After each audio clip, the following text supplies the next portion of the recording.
আসসালামু আলাইকুম। আজকে আপনাদের সাথে একটু শেয়ার করব ডিমের কোরমা। এই যে দেখেন, খুবই মজা এবং পোলাওর সঙ্গে এটা তো খুবই ভালো লাগে খেতে। পোলাওর সাথে খেতে খুবই ভালো লাগে। আমরা এখন রান্না করব। কড়াইতে আমি ডিমটা আগে থেকে সিদ্ধ করে নিয়েছি। তেল দিয়ে ডিমটা ভেজে নিব ভালো করে। একটু তেলে লবণ দিলাম, ডিমটা কম ছিটবে। লবণ দিলে নাকি ডিমটা কম ছিটে। ডিম মাছ যেটাই ভাজেন না কেন, এটা আমি হালকা করে ভেজে নিব। এটা হলুদ মাখাবো না, যেহেতু কোরমা তো আর হলুদ দিতে হয় না, তাই আমি এটা হলুদ দিব না। আমি এটা হালকা করে ভাজবো একদমই। যে আমার ভাজা হয়ে গেছে, আমি তুলে নিব। তুলে আমি এখন এটাই পেঁয়াজ ব্রেস্তা করব।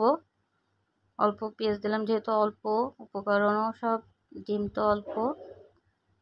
আমি 5টা ডিম নিয়েছি এখানে, আপনারা চাইলে আরও ডিম বাড়িয়ে নিতে পারেন। আমি আর একটু তেল দিয়ে দিব।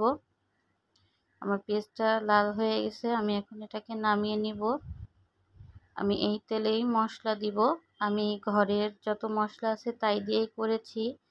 এখানে বিরিয়ানির মশলা ছিল, যেটা গোটা অল্প অল্প নিয়েছি, এবং আদা রসুন পেঁয়াজ, তারপরে যে আপনার একটু কাজু বাদাম নিয়েছি। এই যে হালকা মরিচ দিব, ধনিয়ার গুঁড়া দিব হালকা, সবই অল্প অল্প মশলা। যেহেতু এখানে ডিম কম, এগুলো একটু বাড়িয়ে বাড়িয়ে দিতে পারেন যখন ডিম বেশি হবে। যে লবণ দিলাম, লবণটা আপনার স্বাদ মতন নেবেন। আমি এটা ভালো করে নাড়িয়ে নেব। আমি যেমন মশলা কষানো হয়ে গেছে, আমি একটু টক দই দিব। আমি 3 থেকে 4 চামচ টক দই দেবো, এর বেশি দিব না। টক দই দিয়ে আমি হালকা করে নাড়িয়ে একটু কষিয়ে নিব, যেন টক দইয়ের পানিটা টেনে যায়। আমার মশলা তেল ছেড়ে আসছে। এবার আমি 1 কাপ দুধ দিব। আমি বেশি পানি দিব না, দুধটাই দিব। দুধটা দিয়ে আমি ভালো করে নাড়িয়ে চাড়িয়ে 1 চামচ চিনি দিয়ে নিলাম। চিনি দিলে স্বাদ বাড়ে, এবং টক দইটা দিলেও একটু হালকা টক টক ভাব আসে। চিনি দিলে মিষ্টি, টক মিষ্টি হয়ে যায়। আমি এরই মাঝে টমেটো সস দিয়েছি, যেটা আমার স্কিপ হয়ে গেছে। টমেটো সসটা দিলেও অনেক টেস্ট বাড়ে। আমার রেসিপিটি ভালো লাগলে অবশ্যই লাইক কমেন্ট শেয়ার করবেন।